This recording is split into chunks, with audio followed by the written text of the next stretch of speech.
The following may contain language which will be offensive to some people and inappropriate for children. Still here? Then pour your favorite beverage and let's get this fucking show started.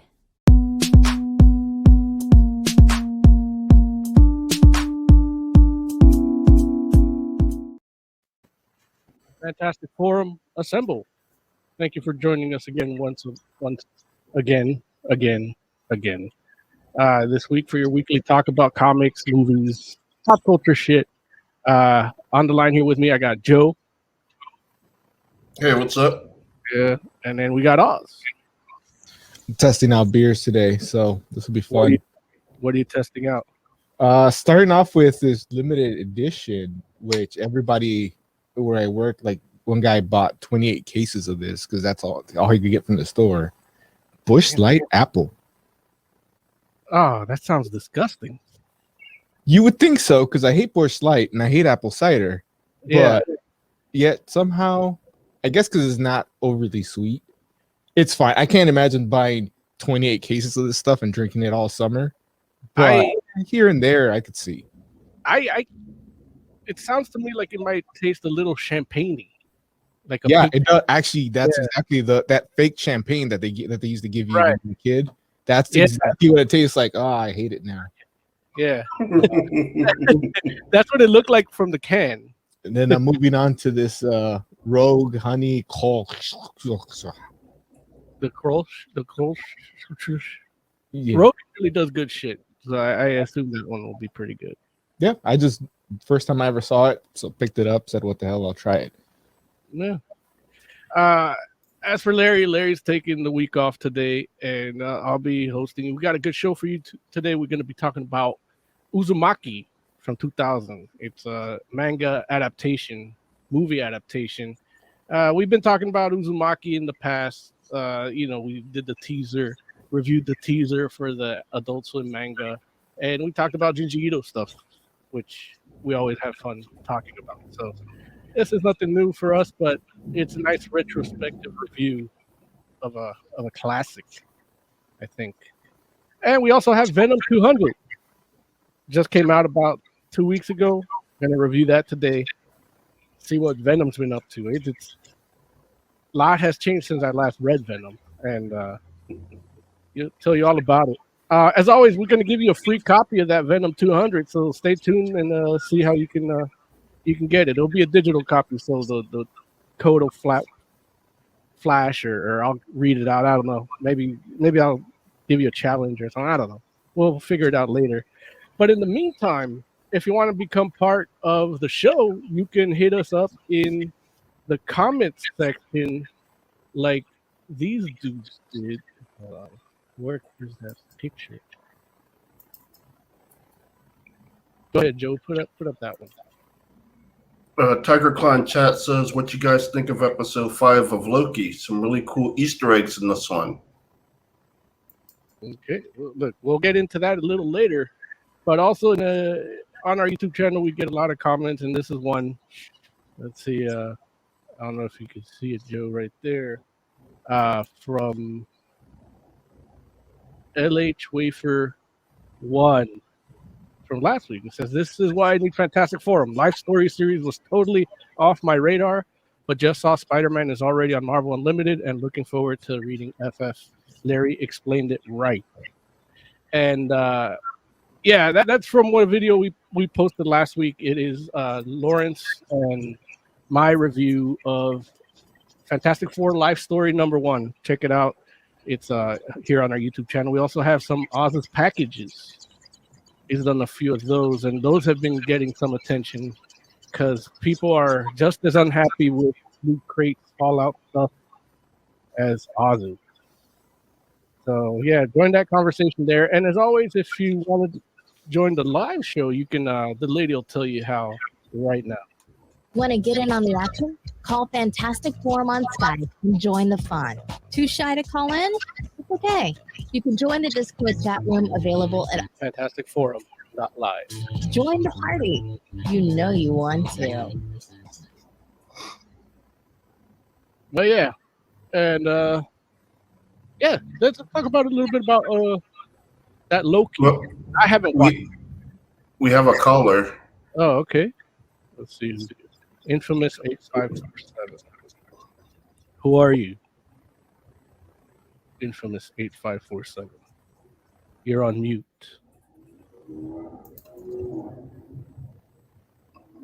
Infamous, you there? Yeah, look. Oh no, they've been pruned. Oh. Yeah, he was a variant.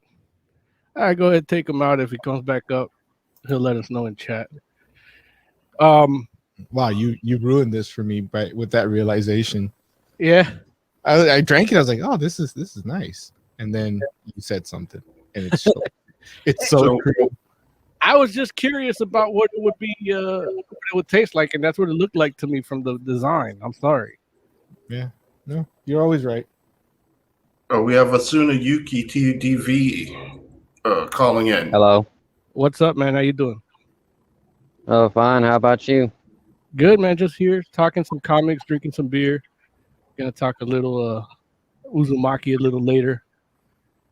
Oh, Uzumaki. I know a lot about Uzumaki. Oh, okay.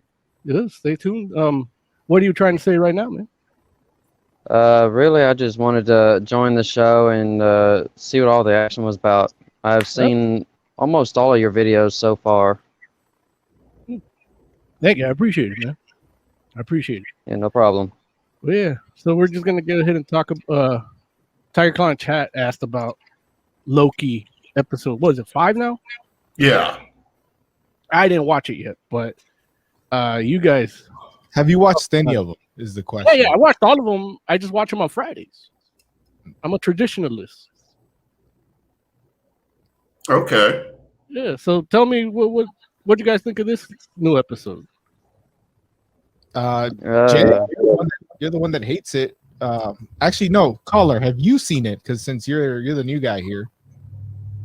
I've only seen like a small part of it, like the trailer release, and I think that was about it. Okay. So Jay, as a hater of this show, what did you think? I started loving it like once they got stranded on that planet. Like that was the good episode, and from then on, it's been good. And this episode was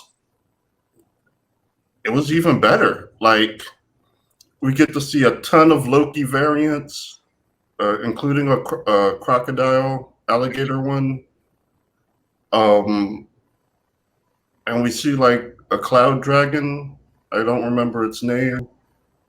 And overall, like this is just a great episode. Like one of those end of the world, like it's the kind of episode you want to see before the finale. Like it has a really good feel to it. And I could not stop laughing during the Loki when they tried to overthrow the king of the void. That was hilarious to me. What did you think? It was hard for me to take classic Loki seriously because he's wearing spandex. But then, like, he's the best one. I think, like, he just becomes a badass, and he's still in the. You got to respect that. Right. It is the best episode of the series. I really enjoyed it. One left, man. I can't wait to see where they go. I have my suspicions, but they always throw a curve at you, you know. No, there's a huge Easter egg in this episode, but I don't read Loki, so I missed it. There's a lot of Easter eggs. There's a Thanos copter in there. Oh wow. There's a lot of like people are gonna be analyzing this frame by frame with all the stuff they threw in. But yeah, I think I know what you mean. It's not a plot point. Is it a spoiler? If it's not a plot point, it's just an Easter egg. Larry's not here to stop us, so. Well, Tire Claw just said it. At least the one I was thinking about. Like I said, there's so many things in this. You should watch it a couple of times and just look around at the surroundings and see what you see. So Tiger Claw saying Throg was in it, and I missed him. He was in a jar. Ah.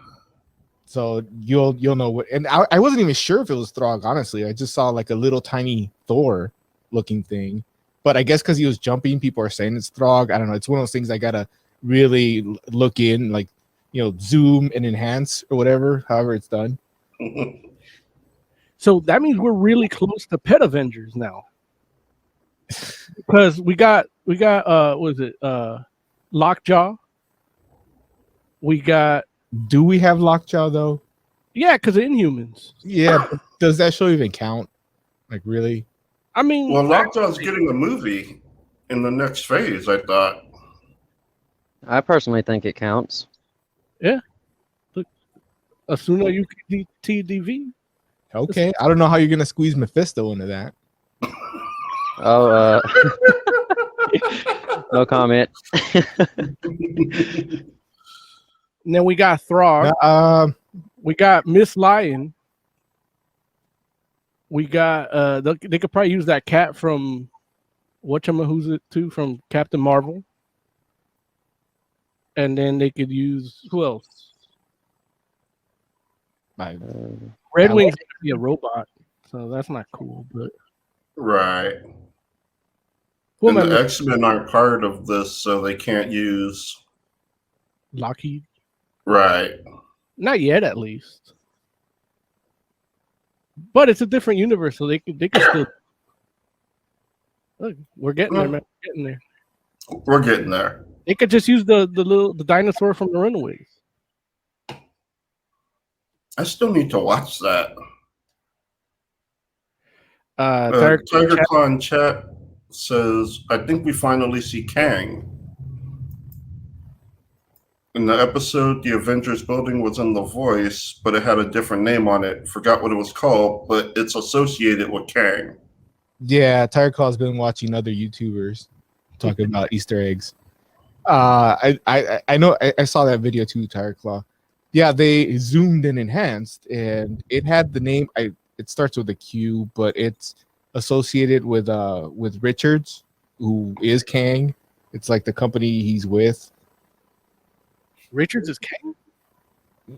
Kang is a Richards. He's not related to. Right.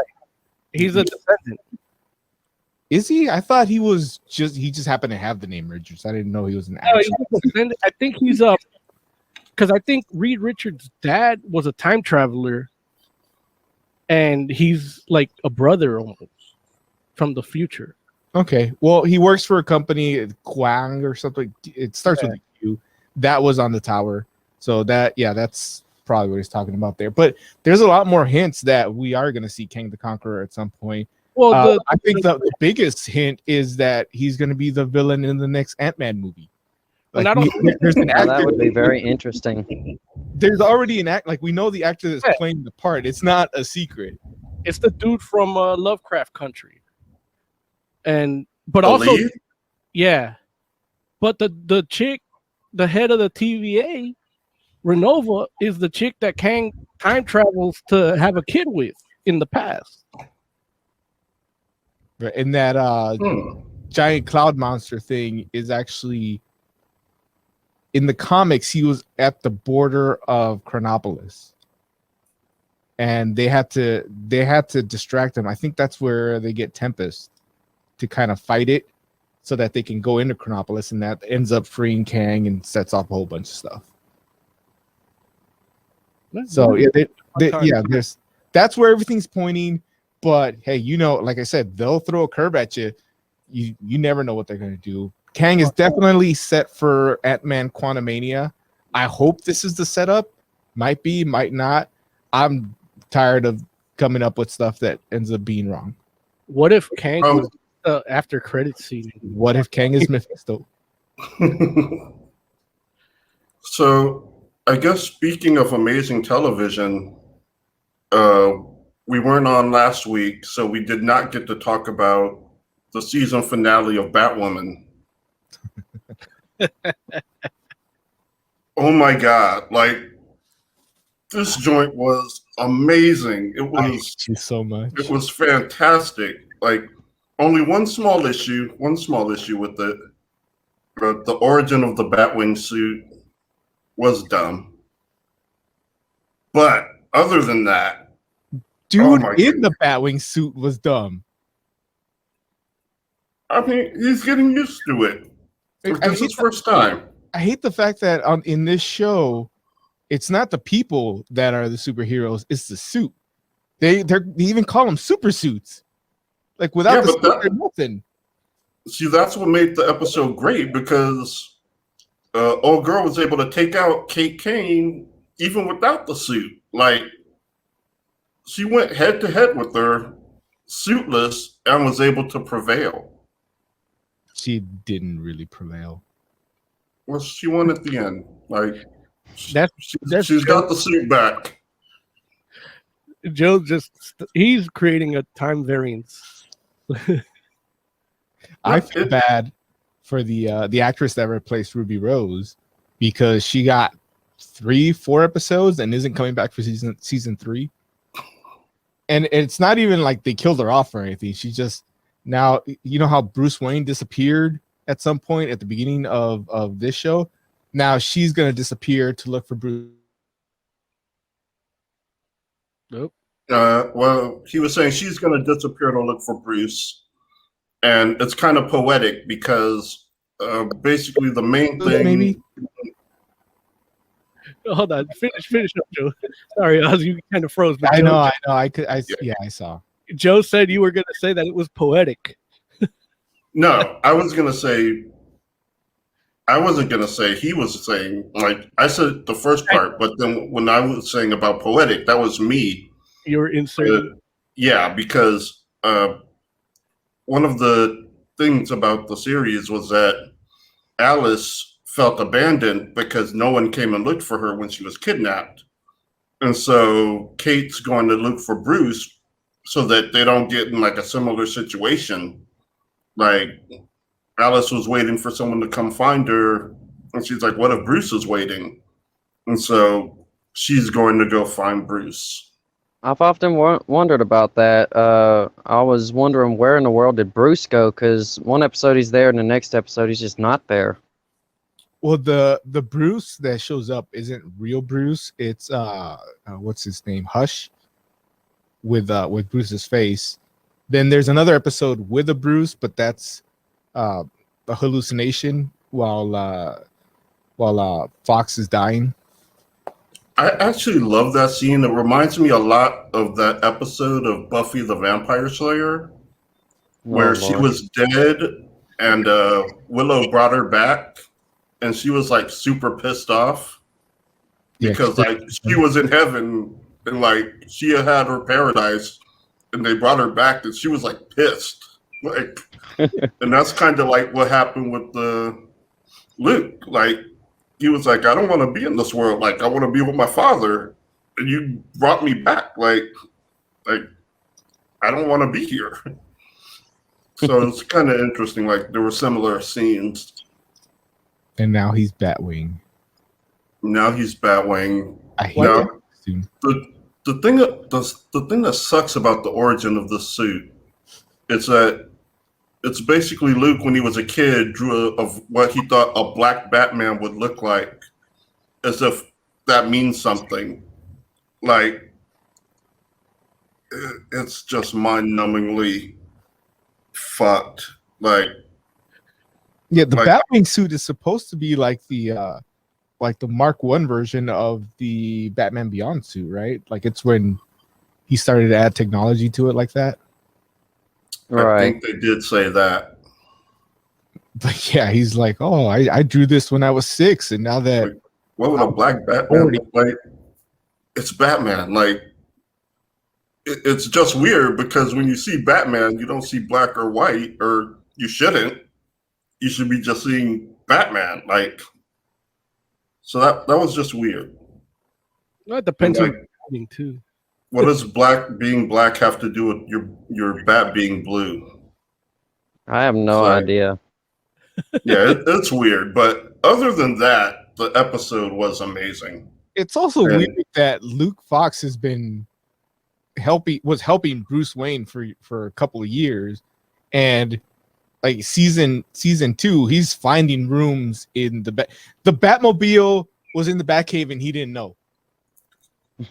Like That's when he broke the wall, right? It was behind the wall. yeah. Like Hush knew. Hush is like, well, I'm in the Batcave, so I'm sure there's a Batmobile somewhere. That there's just all these storage rooms with stuff that like he seemed to not know anything about until now. It's just I hate this show. Sort of reminds that sort of reminds me of Batman the Animated Series. If you know what I'm talking about, the old one. Mm-hmm.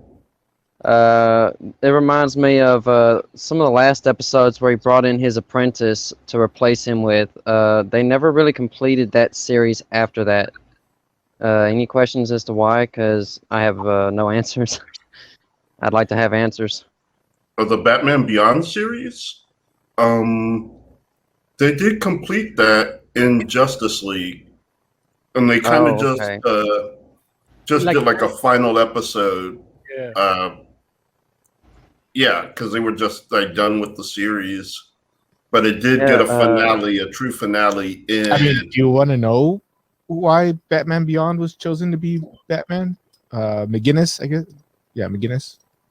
I would like to, because I have a lot of friends and stuff who actually don't have the Beyond series, and they would like to know, does the animated series continue or not? And I have no answers. If you're talking about the original animated series, I am. there is a comic book series out now. I don't know what issue they're on, maybe 6 or 7. That's how recent it is. That continues that show. Batman Beyond kind of was it was the same universe, just in the future. And McGinnis was chosen.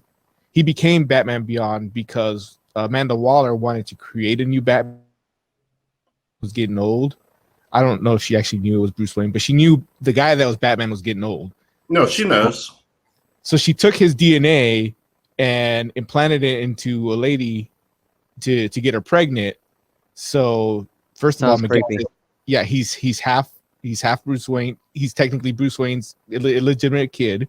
I mean, because this chick's married too. It's not like she was a single mom, Right? And sets it up so that when he's 8, his parents get killed, like Bruce Wayne, but it gets messed up, and only the dad gets killed. So he's raised by a single mom, and then coincidentally, the events of the show happen, and he becomes Batman Beyond.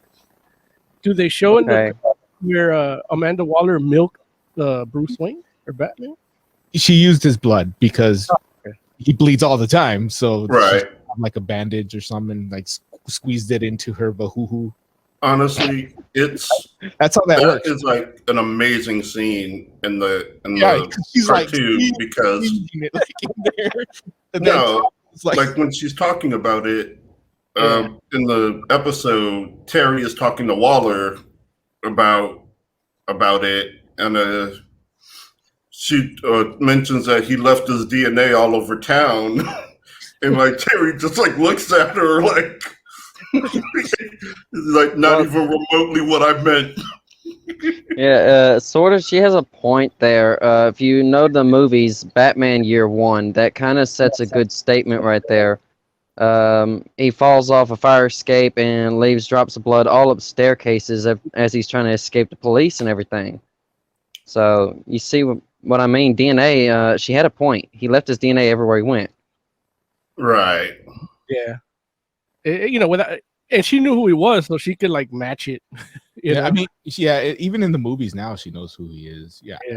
It's the best known secret in the DC universe. All right, let's jump into this Uzumaki. Let me play this. Uzumaki, as in Naruto Uzumaki? No. Oh, okay, my bad. Yeah, no, it's cool. Let's see here. Where is this? There.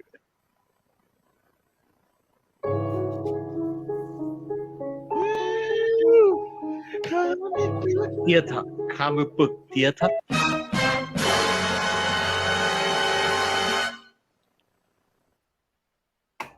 Joe, why don't you pretend like I didn't watch it and let me know what Uzumaki is about real quick. Okay. So Uzumaki is the live-action adaptation of Junji Ito's horror manga of the same name. It's about a town that gets infected with spirals, and the spirals just start like infecting people's minds and their bodies, their hopes and their dreams. And you have your main protagonist, a young girl who is witnessing all the spirals and the horror around her, and she's trying to just navigate through all of the horrors. So you have this one man who shows the first signs of the sickness. He becomes obsessed, and he turns himself into a spiral, killing himself because his back breaks, because the human body is not meant to be a spiral. And he is cremated, and the ashes spread across the town in a spiral, and everything just gets like fucked from there. And you have like different characters, different events, spirals, horror, terror. It's just awful. And that is Uzumaki. Okay. Totally different Uzumaki than I was thinking about. Yeah. So I take back what I said earlier in the show. I thought you guys was talking about Naruto and stuff. Yeah, but oddly enough, there's a spiral involved there too. Because isn't his birthmark, like that brand, is a spiral around his belly button? Right? It's the Uzumaki seal. It's what contains Kurama, which is the Nine Tails. Let's see, what was that thing? Chakra beast. Yeah. I don't know 100% of the entire thing, even though I've seen every episode in every Naruto, but didn't really pay too much attention because you can only read subtitles so fast, and you only get most of the story. Now that's where this movie. I was trying to find an English dub version of it, and I didn't. And so I watched it. I did it in small spurts, 20-minute spurts, like a TV show. Yeah, you did it. Laying the gratification and everything, because it's like I want to. The visuals are interesting. The way it's shot, the way it's made is interesting. And the story is always, with Junji Ito, is weird because it's always unassuming. You know, if I could use that word there, where he creates a horror element where there wouldn't be one. And it kind of reminds me kind of like David Lynch movies, you know, like a Blue Velvet or, you know, some Lovecrafty stuff too. And he does a good job of creating those things. So I would have rather seen one without subtitles and just English, but I won't knock it. What I did find weird in this movie was some of the sound effects and transitions and stuff like that. It was kind of cartoony, and that kind of took me out a little bit. And I can't even blame Junji Ito for that. That's a director's choice. But other than that, I thought it was a nice little suburban horror movie. Yeah. When did this movie come out? In 2000. Okay, because it looks like it came out in 1970. Yeah, it has that feel. Like shot on those big ass camcorders. Yeah. And I was expecting the video lines to pop up at some point, but they didn't. I think that's a stylistic choice. Right. It added some grit to the film. Yeah, I didn't really enjoy this.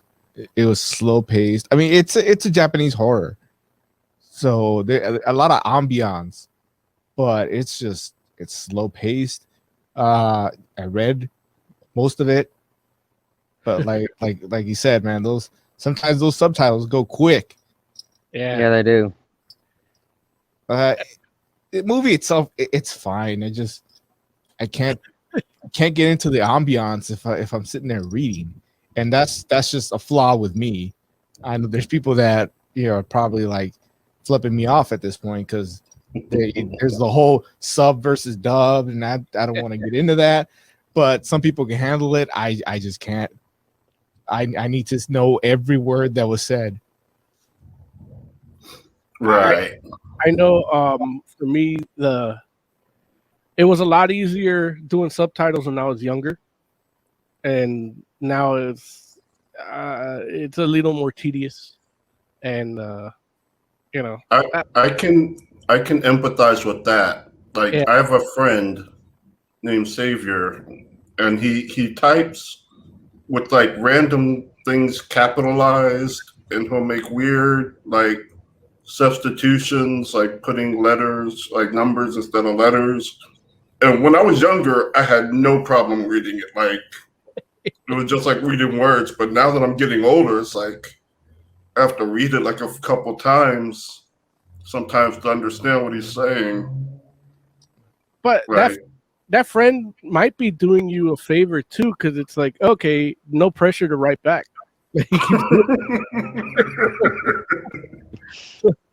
But yeah, I know, Joe. I know you have no problem reading stuff when you're watching like manga anime or Japanese movies or foreign films. Right. But I can take a quick guess to see what you thought of this. But why don't you tell us what you thought of this movie, man? I thought it was interesting. I mean, I watched it again. Like, I've seen this movie before, closer to when it came out. Being a huge Junji Ito fan, like when it first came out, like I watched it, and I remember being a tiny bit disappointed, just because it's adapted from a manga, so a fuck ton is cut out. Mm-hmm. You have that one girl, don't remember her name, but she had the little click with her, and we only see her like 2 or 3 times in the movie. Like Uzumaki was more anthology, so she actually had a whole arc, and you could see like her hair becoming more spiraled, and eventually like getting her the attention she craved, but then draining her. And like I was just a little bit disappointed in that we didn't get the whole stories translated. I was young and naive. Like, I know that's not how things work. But watching it again this time around, I was still a little disappointed. And it's just like, it's good, but it's slow paced, which is fine. It's good. But one of the things about Junji Ito, when you look at his artwork, it's not like the faces don't look normal. They're exaggerated for horror. And they tried this a couple of times, but it just ends up looking cartoony. Like there's a scene where the guy's eyes start going into spirals, and it looks pretty cartoony in the movie, as opposed to like where the manga, where it's actually pretty fucking terrifying. So it was mostly just stuff like that, I think, that was the disappointment. But I do like the slow pace, the aesthetic. I like how the characters are like, a lot of them are really flat, like Junji Ito characters tend to be. But yeah, if you can see this, it's like, this is all horrifying to me. And the movie just doesn't pull this off well, I think. Yeah, it's hard. But I mean, when we watched, what was the other one we watched? The Tomie. Junji Ito, Tomie. Tomie. Like I felt that one did a better job of kind of creating those Itoisms in style, like the monster, a little bit of the faces. That's Even- true. Even the way the way he was like eating her hair, like that. that looks like something that would look the same in the book. You know what I mean? Right, but then you got to remember too that movie's got that's a 2015 movie. Yeah, that's true. Compared to like a 2000s movie. Yeah, and also the dude that directed this, I think it was his first time directing a movie. Period. Oh, okay. I was kind of reading that because I'm like, I gotta find out how this was made. I read that the manga hadn't finished yet. While the movie was being shot, so they had to kind of create their own story. But when you say that it's an anthology-based story, it's like they could have just picked, a couple stories that kind of had already played their course, more or less, right? Or is not that? Is not that? No, that's pretty much how it goes. It's like your girl, like it starts out with the girl saying, like, let me tell you about the town. Then it goes into like the first story, second story, third. And they keep layering, and then they start like intersecting. And yeah, like honestly, I do think they did a decent job with getting the overall feel of the manga. I think for what it is, they did not do a terrible job at that. It's just, I think the look a little bit, some of the effects. Now, I will say some of the effects were actually pretty good. Like when the boyfriend starts turning into a spiral at the end, I thought that looked really good. It was just some of the CG stuff, like the eyes, and like they try to do one reaction shot like the manga, but the technology just isn't there, so it does look like it just goes cartoon for a little bit. But overall, I can admire what they did. I can admire how much they tried. And overall, I thought it was a pretty good effort.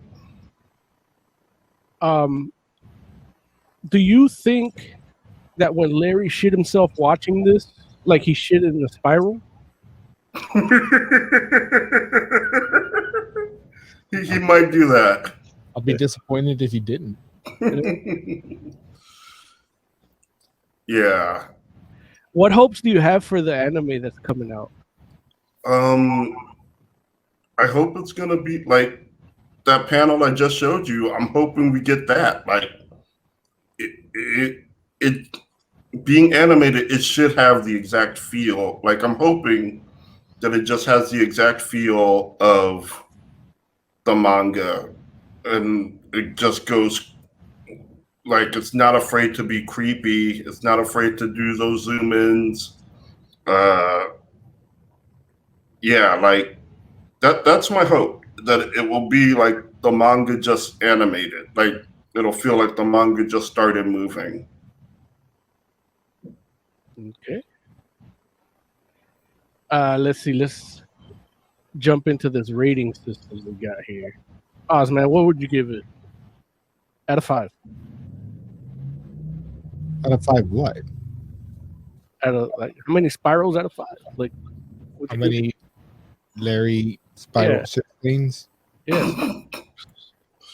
I'm gonna say 3. I want to do lower, but I think my biggest issues with this movie are all like personal.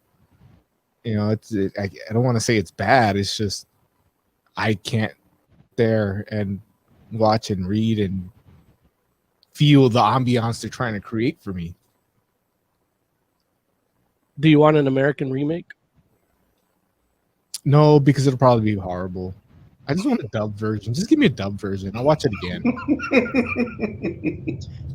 I feel you on that one.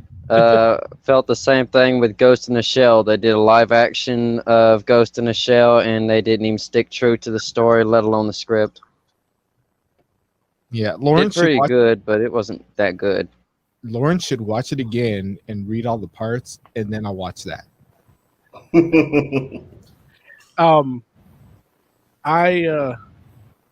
Talking about Ghost in the Shell, like I think but the parts that were kind of true to the original anime were like early on, and that's where I Right. fell asleep on both of them. So when I tried watching the anime before the movie came out, I'd watched it a long time ago, back in the 90s, but I didn't pay much attention. I fell asleep then too, I'm sure. And when I tried rewatching it, I fell asleep at the same spot. Sure. After the first spurt, yeah. Take a nap. Get ready Battle for Angel Alita turned out pretty bad too. Yeah. Yeah, there needs to be some work done there. Joe, man, what'd you give this out of Spiral out of 5? I would give it a 4 out of 5. 4 out of 5. Like, it has a few issues, but overall, I like the ambiance, the characters, the acting. I love that the spirals are terrifying when they're not cartoony. Man, yeah. I think the mom, actually, the woman playing the mom was really good. Like, I was so scared for her when they took down the, when she found out that there were spirals in the ear. And then she took care of the spiral in her ear. And I was like, oh my God. Like, yeah, I would say 4. I think for me, it's like a 3.5. Similar to what Oz was saying, I wish I could have just understand it so I could experience it better. But also, it was lacking in some of the cartoony things. More for me, it was more sound than the look of things.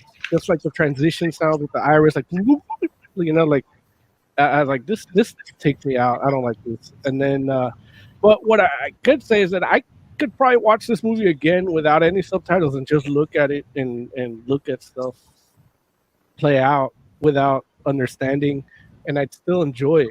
Yeah, sound down like porn. Yeah,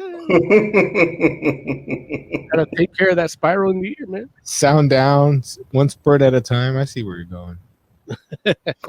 You're lucky Larry's not here. He keeps us.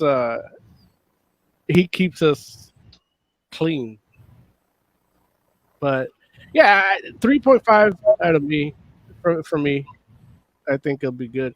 I think I would like to see an American remake of it, even if it's bad. Like, I will say, what did turn out pretty good? The American remake of The Grudge. That actually turned out pretty good. I think in part because it was like a Japanese thing still, but an American experiencing it. They got creative with it. I guess that's how they managed to do that well. And they had the original director on board, like doing it. Nice. Because it's not is it a remake or is it like a side story? No, it's a remake. Okay. Like they switch up the order a little bit, but yeah, it's supposed to be the same. It's a remake of the Japanese one. Okay. Yeah, I did like that one. That actually scared me when I saw it in the theater too. It's funny. My brother took his son to go see it when he was young, and to hear my brother tell it, his son stopped going to horror movies with him after that because there's a sound that the ghost makes, like that little rattling sound. My brother can do that, can make that sound, and so when his son would be like just doing something, he would like come up behind him and like make that sound. Oh God! Well, now he has to do that to Larry. Yeah. Oh, he's got to see it first. I don't think he's seen it. No, he hasn't. He's not going to. They got to make. He's not. Another Larry. I might check it out. Oh yeah, no, it's good. In the commercial, they did a thing where Sarah Michelle Gellar walks into a room and the little boy ghost turns around and does like a cat noise. Like he opens his mouth and just does a cat noise. And Mhm. in the theater, I don't know if they did it in the DVD or the Blu-ray. They talk But about the Grudge, right? Right. Okay. So that sound he did in the trailer on the TV was really scary, and it scared the shit out of my sister. And it was just like a cat sound. Like the kid just looks to the camera and go with his eyes all black, and it's like, "Wah," yeah. And but when in the theater they put a lion's roar to like make it I guess do the jump scare instead of just the creepy scare. But that's not scary. Yeah, no, the cat's way No. scary. Right. 'Cause But the cat will eat your eyeballs. I was mad when I saw it in the theater because that scene with the boy just creeped the fuck out of me. Watching it in my room at 11 at night in the dark when the commercial would come on during was back then was I would probably be watching David Letterman or some shit. And yeah, I was like, oh, I want to see that so bad. And then in the theater, it was just like a lion growl roar thing, and I was like, that doesn't even fit. Like the cat doesn't fit. That's creepy. Yeah. Like you're walking because the way the set design on that was good too, because the wood floors were like raw wood because the house was like breathing its existence kind of. So the flat wood floor got texture. So as she's walking in, like it's just getting creepier and creepier, and then the little boy does that sound. And yeah, if you can find that old commercial, watch that first. Yeah. Cool. All right, it's time for Venom 200. I have that right here. This came out about 2 weeks ago. It's, I guess, the between book after the King in Black event that Marvel had. It's Venom's been building up to this. I want to say I read that Silver Surfer Black book something like 4 or 5 years ago, and they were starting to build up that type of that what was going to happen from there. So it's been a long time coming with Venom and Eddie Brock in particular, the symbiotes. And I don't know what's been going on there because I didn't read that shit. I don't like Venom eyes. I don't want to see everybody. It just seemed cash grabbing, gimmicky to me. And we talked about Donny Cates, the writer that's been handling all this for the last 6 years or something. And he's a good writer, talented dude. We read his stuff on Brian K. Vaughan's label, his Pay What You Want for Comics platform, and some of his comicsology stuff and image stuff. So we like him here for the most part. And so because I haven't been reading any of the Venom, I figured, 200 is a milestone issue. It's actually issue 35 of the current run, but legacy number 200. And I'm like, it's going to be a starting point for me. It's right after everything that went down, and it's going to kind of set up the new paradigm for Venom moving forward. And I'm curious to see, with the movies being a success, what are they, how is that affecting the comics? Because the movie, while it's not an MCU movie, it did enough money where if you see something you like in that movie and you don't see it in the comics, you might not buy the comic. So I wanted to see who blinked first, Marvel Comics or Sony, for quality Venom shit. And yeah, I was kind of right in my assertion. Eddie Brock is an old ass man. I didn't take any screenshots because I bought the physical copy, but let's see if I'm a manual focus. You can't really see it, but there he is, old ass man, old ass Eddie Brock with a teenage kid, and yeah, it's an interesting read because he is now the god of symbiotes or symbiotes. Because I think they that in the comics now too. But yeah, he's the god of symbiotes. He's like omniscient, like he can see through every living symbiote and dead symbiote, like anything they've ever seen. Like he collects the collective unconscious of all symbiotes in existence, and he can be in all parts that they're at, and he can harness, like he has a symbiote like essence to him, so he can just harness it. It's really weird, but it is. They explore the relationship of Eddie Brock now after all this with Spider-Man and Peter Parker, and that was actually a kind of cool moment for me. Like, because they're Venom and Spider-Man, they have that shared history. They have that baggage, that emotional baggage that these two enemies have. And at this point, with the wisdom that Eddie Brock has, he just sees it different. And Peter's like weirded out by it, but they kind of have this weird, odd friendship that they explore here. That I don't know if it's gonna be. I don't know if you're gonna see this anywhere else. It doesn't. They set it up like something that's gonna be moving forward. That's a thing, but I don't know if anybody can really do anything with that because part of the whole thing is like, oh, it's Spider-Man fighting another Spider-Man that's bigger and stronger, and he could sneak up on them, And but yeah, I guess it's gonna take some creative writing and creative storytelling to get that up and going and doing it well. They explore his kid, like his relationship with his kid now. The Avengers funded, or Tony Stark funded, his now lifestyle where Eddie Brock can live with as a single parent.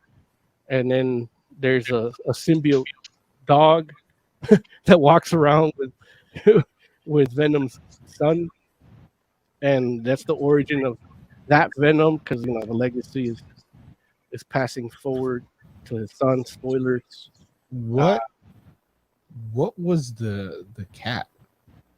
I have no idea. That's a Larry question. There's like a cat with 4 eyes and looks, eyes, but it's like talking. I think that's the cat from the Miss Marvel thing, from Sword. I don't know. Yeah, we need Lawrence for that. Cat. Joe, you know that cat, right? No. Okay. Like, I haven't been reading Venom, either. so I just figured it was like it came up in the past 35 issues. Like, I just assume it's another symbiote that's just chilling in his house. yeah, I don't know what that is, but he's pretty funny. Like, I was entertained by him. Asuna, you're not reading Venom, are you? No, I'm not able to read Venom, but I'm trying to get all of the stuff to it, but money's tight, and it's kind of hard to get things when money's tight. Yeah, no, I feel you, man. Look, Anybody that's not reading Venom, I think 200 is a good jumping on point because it feels like a zero issue with a little bit of a number one. It opens up with kind of a recounting of what's that? What was it called? The King in Black. King in Black story where he fights a god, essentially a symbiote god, and kind of lets you know what happened with that, and then starts the next story. I don't know why Eddie Brock is an old ass man. I just assume that's kind of the toll of having Venom. That's what it did to him. But yeah, it the second half of it, well, it starts off with that review of what happened, and from what I've heard, because I haven't actually read that story, it's a good story. So even picking up a trade of that, I think would be good. So that it recaps that, and then you find out the relationship with Spider-Man. But I think that's just to establish that what Eddie Brock can do, and that he's trying to be a good guy now. And then the third part of it is kind of setting up the next villain for the next story arc. So it's a good in between book if you're not reading them to start. If you want to start reading the Venom books. I'm not a Venom reader, but it's not a bad book. I mean, I enjoyed it. It was fine. It was good. How many pages? Like Also, part epilogue. Bigger. How many pages is it? It's got 37, I think. Nah, it's more than that, man. This thing's thick, man. Maybe. Yeah, I'm not sure. Yeah, what's the cover price on it? $10. It's a $10 book. Yeah, probably gonna have 100 pages or more. Yeah, I think it's 100-page. Like they used to say back in the day, they used to say 100-page spectacular on ones like these, but they usually were reprints of other stuff, and this one's not. This one's it's a lot. It's a lot of. It's easily like 4 comics, so that would be about 100 pages. There's a few ads in there. Also, I'm sorry to interrupt, but we were talking about Joe's friend earlier. I think he might be trying to get into this talk show, but Microsoft Edge on console is incompatible with the stuff you guys are using. Yeah, I did notice that Microsoft sucks. And I got a page count. It's 81 pages. Okay. So, Okay. yeah, sorry, Xavier. I'm not sure how you can.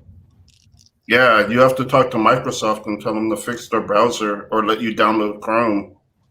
Yeah, but what's his name? Bill Gates is busy right now being a bachelor. Yeah, he's got poon left and right. He's slinging it. Yeah, I don't believe that. Like, you don't believe like he's divorced? I know he's divorced. I know he's like single, but I don't feel like he has poon coming at him like left and right. Like, I don't know. I just don't see that being the case with him. I would have felt the same until oh my god, I can't believe I'm forgetting his name. What's a wheelchair dude, scientist? I know who you're talking about. Stephen Hawking. Hawking. Have you seen that dude like surrounded by women? I mean, come on, he's Bill Gates in a wheelchair. Yeah, he has the sympathy. If that dude's slinging it, yeah, Bill Gates has the money. But Stephen Hawking was smart enough to be like, "Oh, I was a war veteran." I don't know what to do with that. Look, Bill Gates is smart enough to say hundreds. Yeah, but you know that money only gets you so far. No, It doesn't get you happiness. well, I'd like to try. I got pretty far with like $30 in singles. I can just imagine what a dude with $1 billion can get through. A dude with 35s, man. Man, if I had that much money. 35s, 30 singles. What are you 30? No, I'm talking about millions. If I had millions, man, I'd own every joint in the country.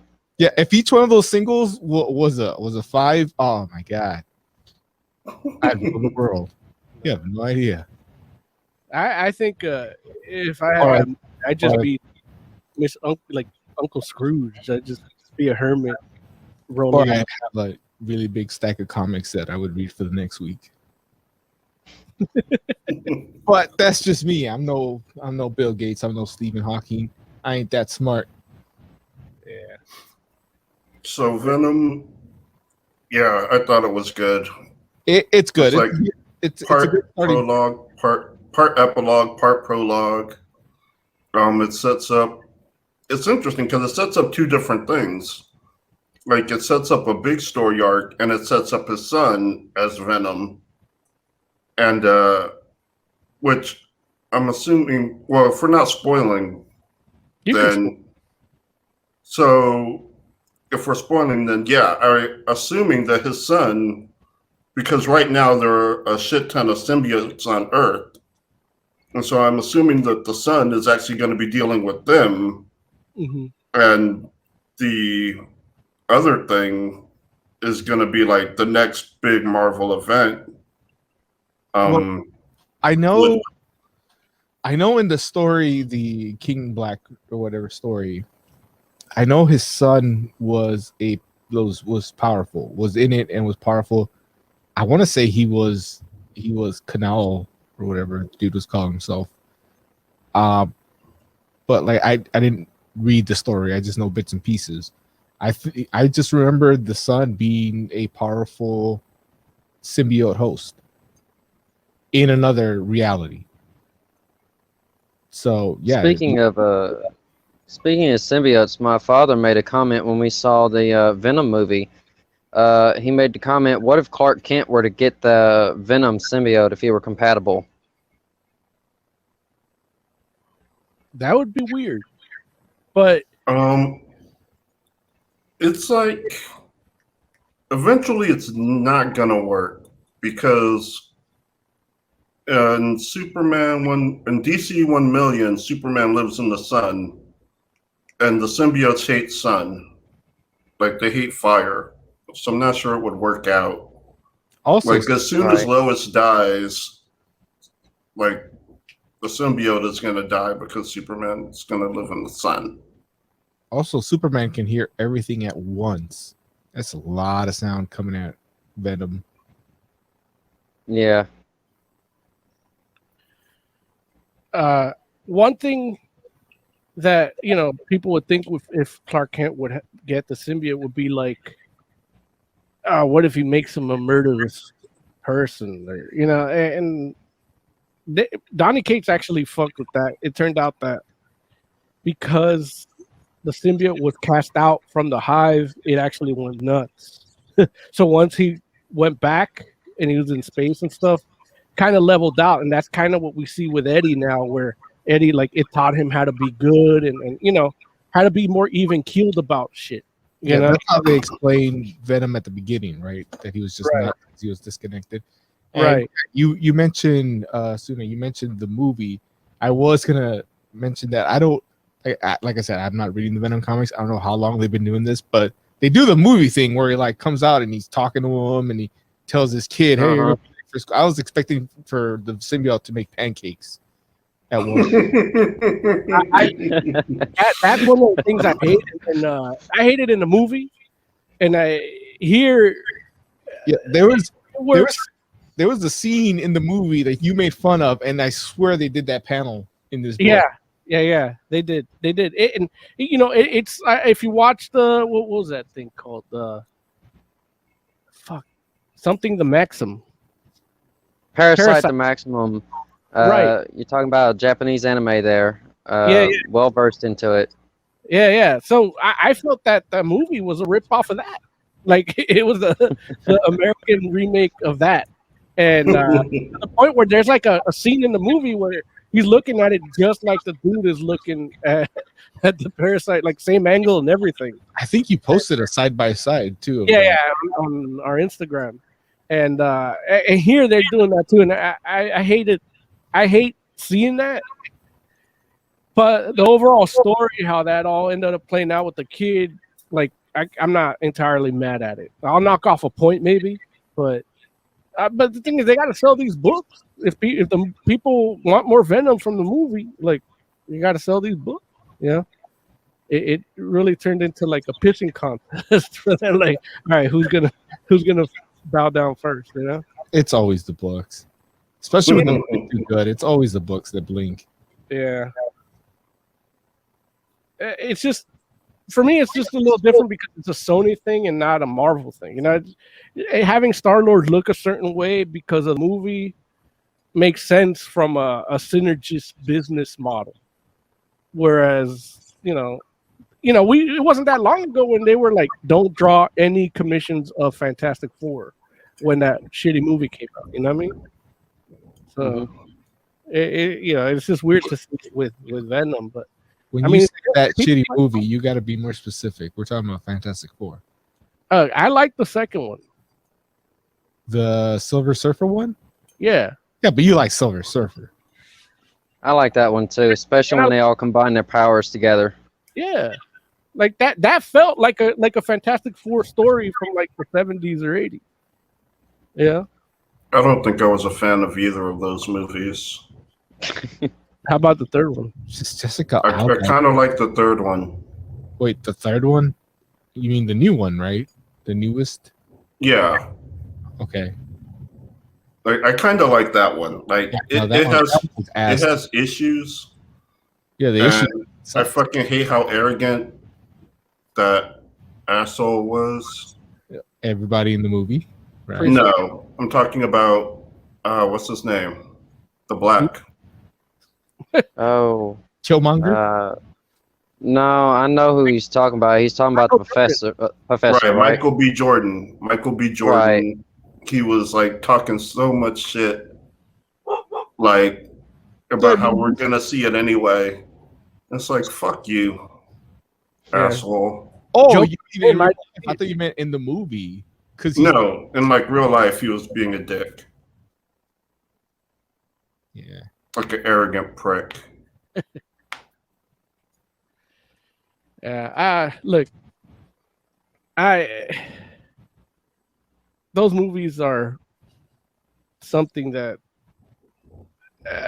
I can't wrap my head around some of those decisions, and I don't know if they'd make those decisions again today. Like, They will. They do. You know they do.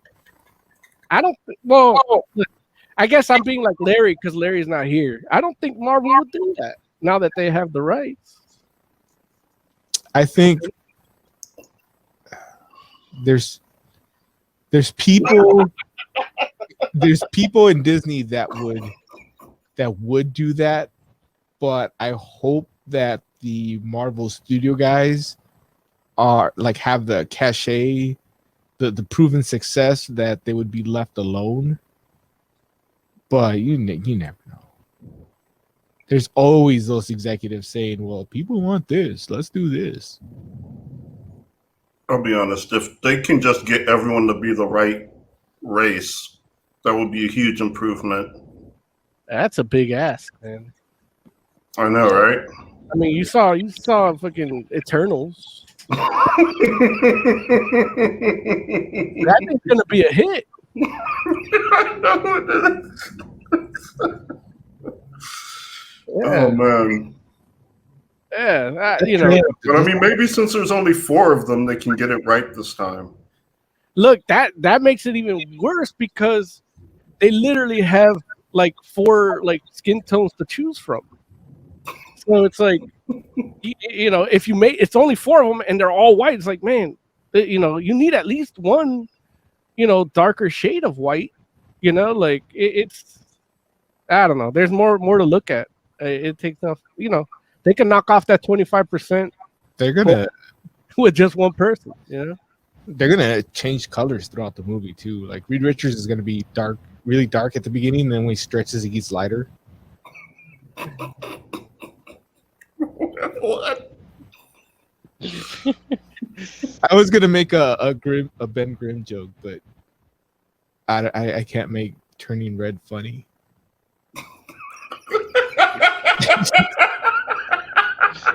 I mean, I could, but we're trying to monetize, right?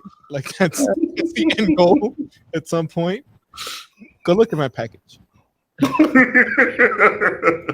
Red hat with white letters in that video. Yeah. Yeah. Joe, man, these you could safely say there's about three comics in here. Which was your favorite segment of this Venom 200? I can't say I had a favorite segment. I did have favorite moments. The kid like visualizing almost murdering that kid, like that was an awesome segment. I love when Venom was talking to Tony Stark and he kind of like zones out and it's like, sorry, Spider-Man was making a joke and stealing my fries. It's like, that was hilarious to me. There were and I will say the plot they set up, like, I guess that's the third part. Like, the plot that they're setting up sounds super interesting. Like, we said, are we spoiling? Yes, no? Yeah. Well, I do have a question about that. Say again? I do have a question about what they were setting up. They're trying to rebuild the Ultimate Universe. Right, and that was my question. I thought the Ultimate Universe at this point no longer exists. Right. But that's why it's an amazing thing. The Ultimate Universe was an amazing. You like the Ultimate Universe? No, that's why what they're trying to do, like bringing it back, like a story where they're trying to bring back the Ultimate Universe, seems like it could be really interesting.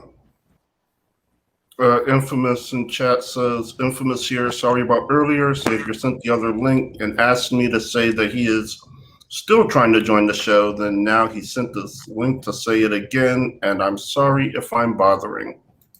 No. Dude, Infamous, you're good. So I hope you heard. Hexzilla in chat says, "Well, this video is demonetized." So I guess, yeah, no holding back. Yeah. Look, Yes, we're all gonna whip it out. I see. Empress can hear you guys through my party chat, so that's good. But he's not accessing you directly, which sucks. Even though he has a working phone. I don't Speaking of know. which, I'm gonna have to cut my camera feed soon because my arm's getting tired. Oh no, I thought you on the table, or you put your machine on the desk or something. No, and no. I'm using an old technique I used during hunting. I'm keeping my arm locked. I have the ability to lock my arm, my joints and everything. It's a birth defect. I can literally pop every every socket out without harming myself and lock my muscle in place, which holds the arm there forever. But the only problem is my arm goes numb after a while, and that's what's happening. Yeah, don't hurt yourself, Asuda. We appreciate you joining us, helping us out with Lawrence out today. Yeah, Don't sorry hurt to hear yourself, that. dude. Take care of yourself. Yeah, I'm gonna Yeah. still be in the show. I just won't have any video. Well, Cool. just to advise him that if you can find a way to do what you saw me did with others before on Skype, you can ask Donders and Jay Random here. Usually, I use either laptop or the iPad is working right now by putting it up against a wall or books or something and keeping it stable, and then I can walk around in front of the camera or do things like show a game in front of the camera. So I hope this helps Right. everybody in talk show. I But hope this that is my helps. best wall behind me. If I were to show you guys any of the other walls in the house, you would freak out. I don't think so. Everybody here is all adults. I'm pretty sure the viewers are adults too, so they're not going to be No, scared. that's not what I'm talking about. The main wall is right in front of me. You can grab that wall and shift it 2 inches forward. No joke. You can shift the whole house. It's that old. Yeah, but like I said, I met all these guys from Arena a while back, which I think they remember, but it's been a very, very long time, and messaging on Xbox Live and Nintendo and PlayStation all messed up now since 2020, and Lawrence and Oscar and Moses hasn't answered anything, or probably they didn't get anything from me. So stuff is not working that used to work for years, not working no more. I don't know what to tell you, man, but I'm glad you're here Yeah. now. Yeah, so it's cool, but I do have Yeah. to deal with something in the kitchen before it burns. So let me be Go back. for it, man. I'm still Yeah. leaving it on here. Infamous, you can talk. I don't know if they'll hear you, but I'm leaving the mic and everything up on maximum. Hopefully, he can get his phone working. Hopefully he can. Yeah, you Joe, should. You heard that? He's talking through the system. All right, Joe, what did you think of the art in these Venom 200? Yes, some of the panels that were pretty good.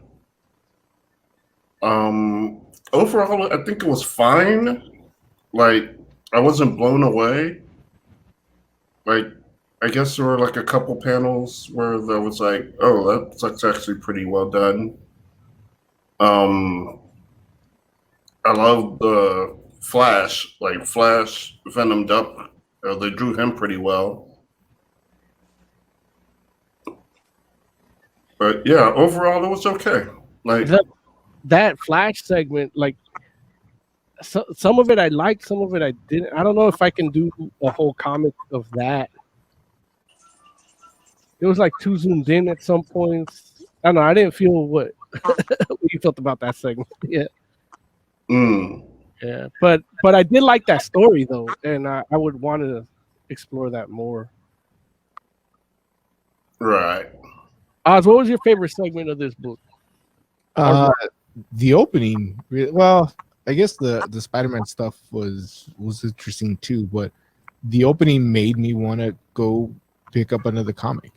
So anytime something can do that to me, I like it. It gets me a little excited, especially for a book that I'm not reading normally.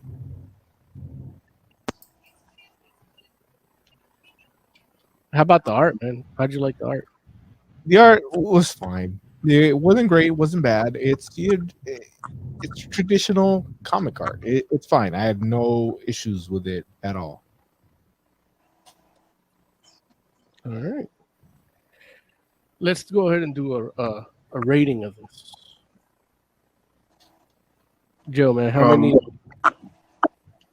how many disembodied symbiotes out of 5 would you give it? I would give it a 4.5.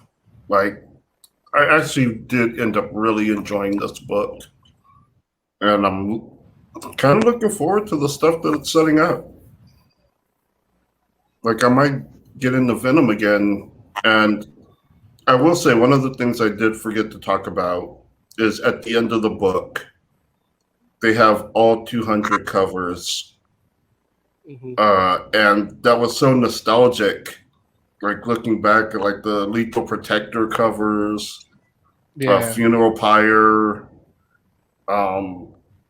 dude, like, all Venom these covers, like, yeah, like, that was actually pretty amazing. The only thing I wish was that they would be bigger, because this is what they look like. Right. Yeah. So I mean, it's 200. I mean, how many pages? I mean, what 6 by? Look, they could have done 5. Wait, 1, 2, 3, 4, 5. It's a 6 by 7 grid. They could have done, a 5 by 6 grid. It would have added maybe one more page. Yeah. Okay. Yeah. And they would have looked a little better, like because they look like fans. Yeah.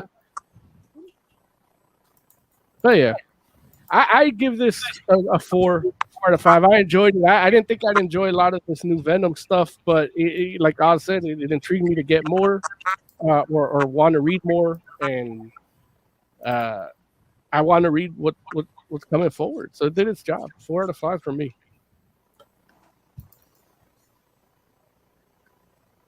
You guys want to get into a little news? Okay. Sure, I don't have to review it. Sorry, man. What do you give it? I was waiting for the camera shift. I'm like, okay, we're on you. All right. Conceded. I'm not controlling that. Oh, well, then you have an admirer. As long as it's not that guy from before, I think Mo will be okay. Yeah. I am a dick. Like he played a video, right? Because otherwise it took him like 5 seconds. Then never mind. If it wasn't video, I'm flattered. That was obviously planned. It's the type of person that always wins the race. 4 out of 5. Speaking of 4, no, I won't go there. Yeah, 4 out of 5 for really, because like I said, nothing wrong with the art. It's fine. And it's a book that I don't read that made me want to read other books. So anytime that happens, it's good. It gets bonus points. So yeah, 4. 4 out of 5. I see you all rating something. What am I missing on? I just came back from the kitchen. Sorry. We're talking about Venom number 200.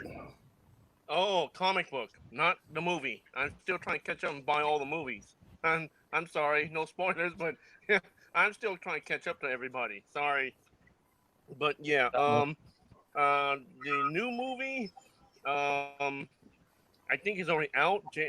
Joe's already said that it's out already, but I don't think it's on Blu-ray yet. No, the new movie's not out yet. The first movie is out. Oh no! Okay, but the new movie hasn't come out yet. That comes out, I believe. Who cares? I think it comes out sometime around Who Cares. In late Who Gives a Shit. Right. That was it. Okay.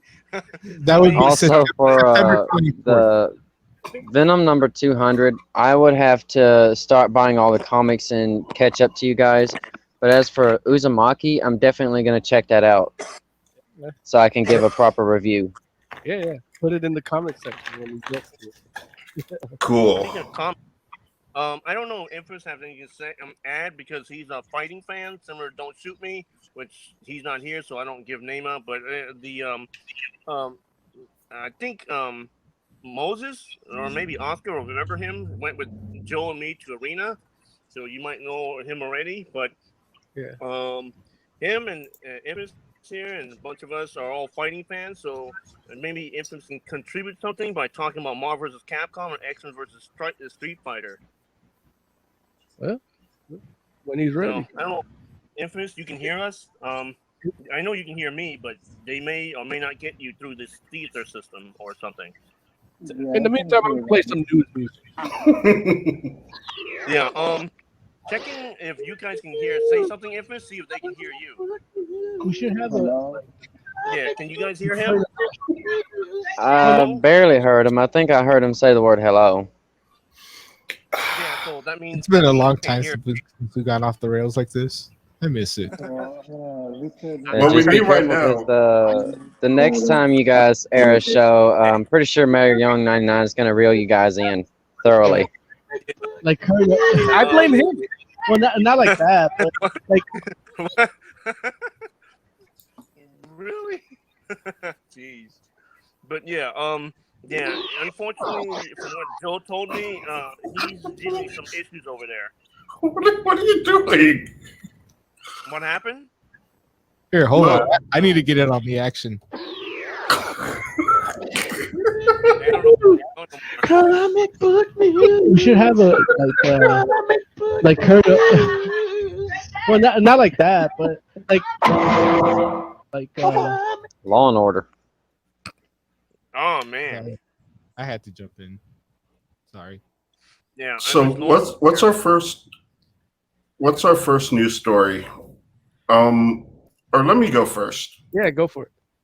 So there's this super popular World of Warcraft streamer named Osmongold, and for the first time this past weekend, or like a day or two ago, he played Final Fantasy 14 for the first time, and a bunch of people were kind of being dicks.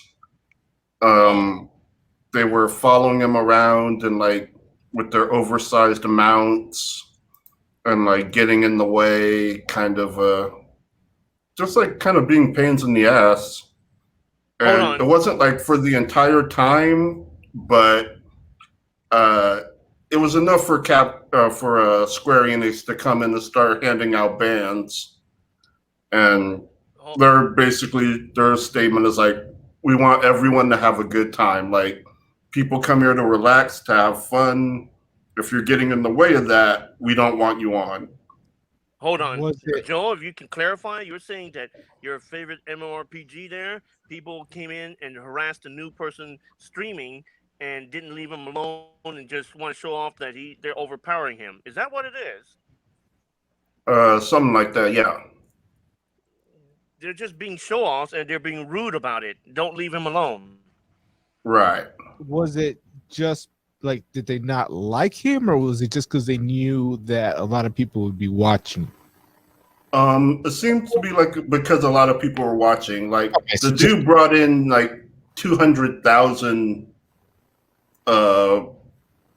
people to the game, or there were like 200,000 watching him play, and a fair amount of those also started playing so they could experience it with them. And yeah. Okay, so it's just dumb people acting dumb. Right. You got it. Infamous is back, and I hope he can hear you guys. And on top of that, just updating Infamous that Joel brought up that, yeah, on FF14, similar to you and I are playing on PSO2, some new person was streaming FF14, and a bunch of rude, obnoxious people just treat them like trash and just want to show off their overpowered, high-level character and just run around, boss him around, Infamous. So that's what they're talking about, that there's some obnoxious people on MMORPGs like FF14 he's on. Well, they're not bossing him around. They're like getting in the way of quest givers, blocking objectives. Like, like you take your character and you put it over a quest giver, it makes it harder to target. Oh, yeah. Very annoying. Pretty sure AYT here knows about that because he's ran to rude people on PSO too before. Yeah, you run into rude people on PSO, but it's pretty easy to tune them out. Usually, you can just transfer blocks and go to another block. But aside from that, it's pretty easy to get away from. Yeah, I don't know about FF14 if you can get away from them, but he's a streamer. I figured he'd get away from those people while he's streaming. Well, he I don't know the exact what he did, but he did end up having a good time. Like he was a little frustrated, but he was able to play and have a good time. And he said he is going to play more. And with the Square Enix banning people that make a nuisance of themselves, that'll make it easier for him to play. Okay. He was on the Cactar server. So yeah, I don't know. Yeah, I don't know if I don't know if Moses and Oscar there knows what that is because definitely I don't, and I don't think AYT here knows. Wait, AYT, did you give your name out already? No, not yet. Not unless everyone asks. Okay, then I just leave it alone. Just like I use everybody else's ID rather than their standard name normally. So thanks for an update on that, Joe. But yeah, I don't know that too much, and apparently Oscar and Moses don't. Wait, you just said my name. I thought you don't do that. Yeah. No, you He hasn't said Oz it. once this whole. Yeah, you said that. You said it first. You and No, Oscar I didn't. My thing says J. It doesn't say Joe. Okay, sorry. I thought somebody in here said it. Now everyone knows who I am. Oh, okay. Yeah, Infamous is laughing about that. Okay, I think he's messaging. I'm not sure if he's messaging. A little bit, yes. I'm sorry. I couldn't help it. Hold on, I'm gonna post a Google map to your house.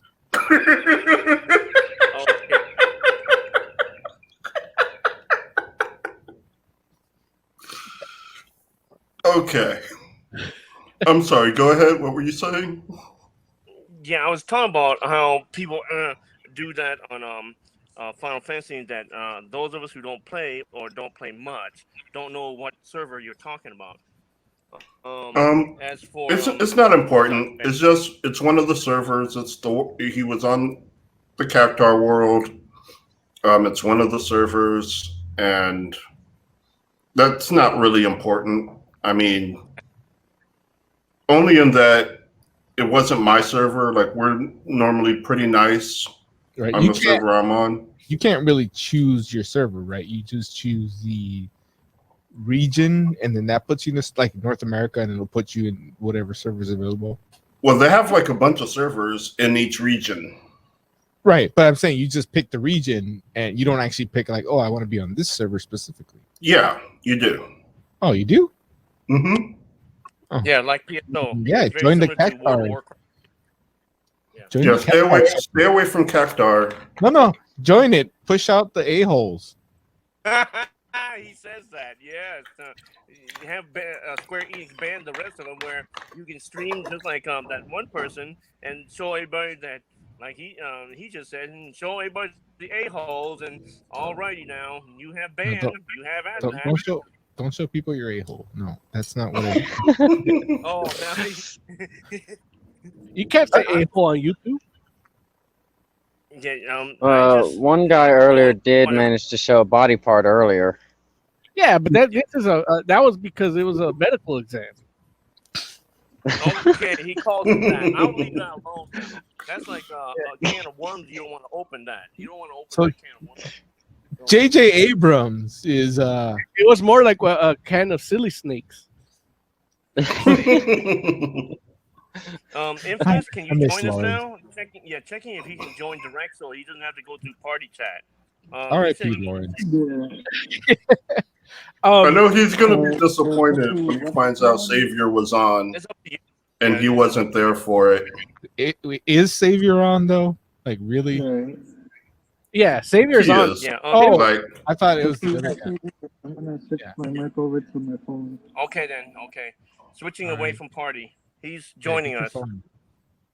Now, while you're doing that, I'll get into this next news story. The star of Blade is mad about Black Widow, the movie. He thinks it's Now, has he done anything since Blade? Because Specify I which feel like Blade. we might not need to care about what he thinks.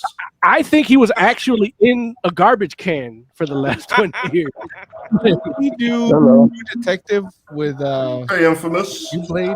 Hello. What's up, man? Okay. He did True Detective. Oh, hello there, Infamous. You missed it when AYT's ID was working. His camera's working, Infamous. So you missed it. I see. Yeah, you missed it. All right, continue with the subject. Infamous, turn off your TV. Yeah. It's because I'm loading up what's it called? Sorry, nervous. Yeah. Uh-huh. Just put it on mute. Just put it on mute. Put your TV on mute. There you go. Thank you. All right.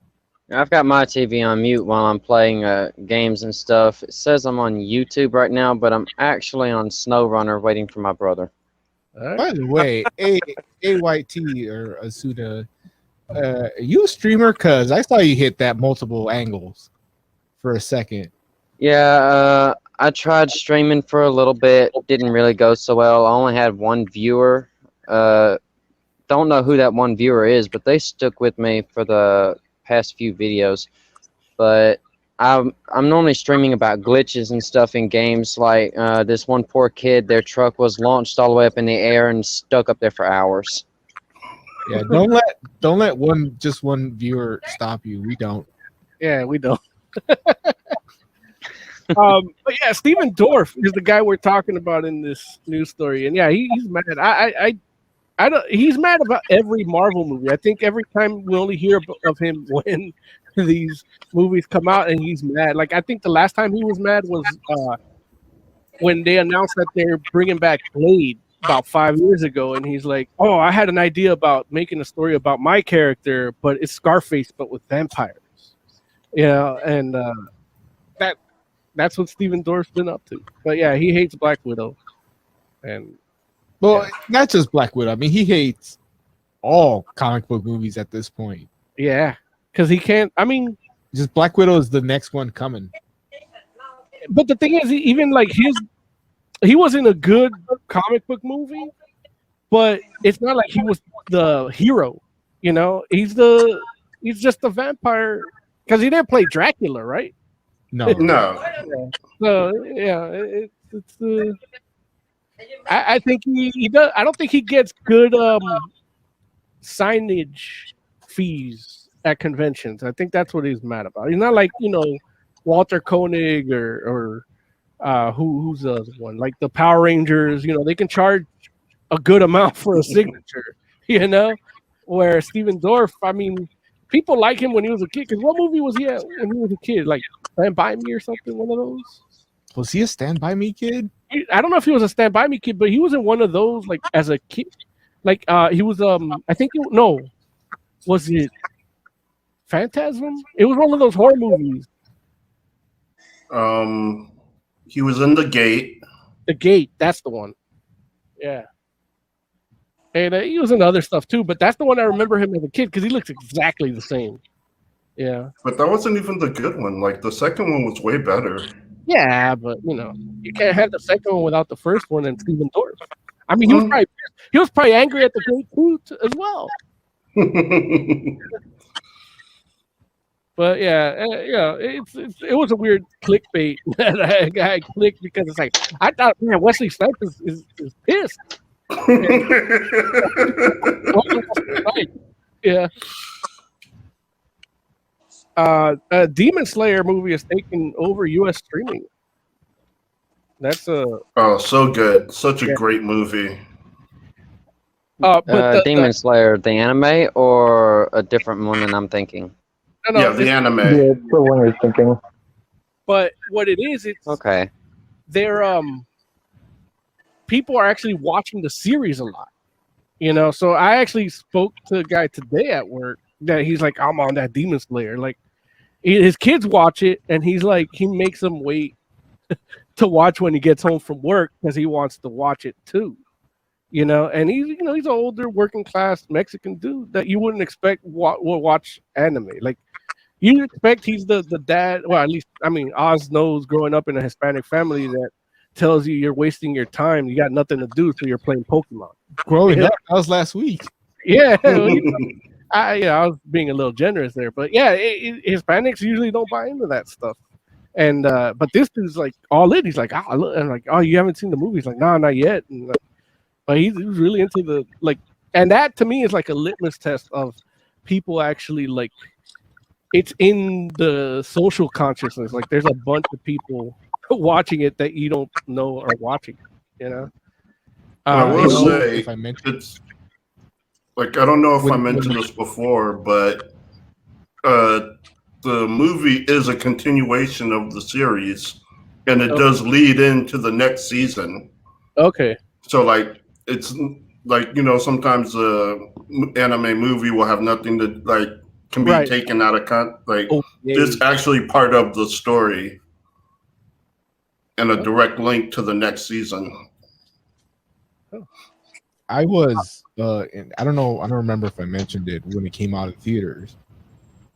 I was shocked that at a movie theater out here, not only was it played dubbed, but it was also subbed. So there was like 2 theaters. You could choose which one you wanted, dubbed or subbed. And at the time I thought, sounds great. At the time I thought, well, pandemic, I mean, it's probably nothing else, but like I'm hearing a lot more about Demon Slayer. So I think the pandemic probably helped, but yeah, there was somebody ordered that movie 2 times in advance. Wow. For a while too. And from watching one episode, I can tell you, I can understand that. Yeah, like I haven't watched anything since, but I've watched that first episode and I liked it. Well, the secret. I think the reason why Demon Slayer is so popular right now is not just the story; it's the animation. They used 3D and 2D animation in this one in perfect combo. Okay. Yeah, I agree with that. Yeah. Because if you study the background very closely, you see the. Sorry, continue. Oh, so Mo, you should put in like Funimation has the dub, so. Yeah. No, I think Netflix has it too, but. Oh, cool. Yeah. Even better. Yeah, I'm not opposed to doing it. I just got to find the time. I'm still catching up on Star Trek. So. Are you? The original? Yeah. I got to do something while I wait for Lower Deck season 2. Oh my god, there's not gonna be. That comes out in August. Are you? Yeah. There's a season 2. Yeah. Mm-hmm. Oh my god. Oh, yeah. I don't know crap. why I'm they missing couldn't. out on a bunch. I'm back, you guys, from dealing with the stuff burning in the kitchen. Sorry about that. Yeah. That's so yeah. I was gonna say that I heard season 2 of Star Trek Lower Deck. Joel's the one who introduced me to that. I didn't know anything about that until he brought it up. Didn't know. I only know the Next Generation and all the classics. I don't know about that. What did you think of it? I didn't get to see it yet, but I saw some other Star Treks that he may or all of you may know about, where it shows that guy who's a helmsman on the old Captain Kirk series. His name is Chekhov or something. Anybody? Yeah. Yeah, he's an admiral on some YouTube version, another whatever series of Star Trek. I think it's called Renegade, or I don't know. There's so many Star Trek now, it's not funny. I don't know. I'm lost. There's a whole bunch of Star Trek stuff going on, and I'm lost. And they have a separate universe with the movies too, separate from the original cast. So you guys might know about that, and I don't know. I'm still catching up. Like I think it was Oscar or Moses said catching up. I am far behind. So, sorry, go ahead. Since we're talking about Star Trek, since we're talking about Star Trek, anybody have any reviews or options about opinions? I mean, about Star Trek Nemesis with Patrick Stewart in it? Oh, it's one of the best. Really, The Nemesis? movie. Yeah, Nemesis. I've been stuck on that one a lot. Yeah, out of the Next Generation movies, I think that's one of the best. Yeah, Can help me here. I saw something that Patrick Nemesis Stewart is when would normally not do. I saw something that Patrick Picard, aka Patrick Stewart, would not normally do with the Starship Enterprise. I can't say too much because we have someone here who's not seen that and he doesn't like spoilers. But if you've seen close to the end of the movie, you know what I'm talking about. What does he say? I don't remember. It's been so long, but I just remember that one being like one of my favorites of those. Xavier, you may have to mute your mic because here comes a spoiler, or your speakers. But okay, hold on. Patrick No, but Picard. Nemesis, I need to add something before you say that. Isn't Nemesis the one where Picard is under the Borg control? My bad. And he does a bunch of evil stuff? Jean-Luc Picard, not Picard. No, that's First Contact. Oh, okay. Nemesis is Star- party as a Jean-Luc Picard clone. Yeah, the evil clone comes back to get him and everything. But basically, the long run of it is, what I can't understand is why would he ram the ship into the other ship? That's something he's never done before in the entire series, and I was pretty shocked when I saw that. It's because at that point he had been hanging out with the Cisco, and that's the kind of bullet thing Cisco would do. Yes, I've seen Cisco like end all life on a planet to get one dude. Okay. I was just I'm one of those people that's always wondering about the extreme fine details and everything. I'm always thinking about well, wait, what about the people on the front side of the ship? What happened to them? Because when he backs the ship out of the other ship, you see all the damage that was done. What happened to the people on the front of the ship? That's what I'm always thinking. Right. Also, the Enterprise separates into two Can pieces. anybody hear him breaking up? Am I breaking up? You're the one breaking up, Xavier. Yeah. The Enterprise separates into two pieces. So you have where the people are in the saucer section, and then you just have like a skeleton crew in the battle section that could easily. Yeah, I actually saw the episode where they were battling Q for the very first time in the Next Generation series. They actually showed the ship separating on that particular episode. Yeah, that's like the pilot. That's like the first two episodes. Didn't they separate? Like the first time Riker meets Picard, the ship is separated, and the first command that Picard issues to Riker is, "You're gonna put this ship together manually." Like to the point that when he goes on the bridge and says, "Okay, we're doing this manually," like everybody looks up like, "What the hell are you talking about?" Like, yeah, I remember that.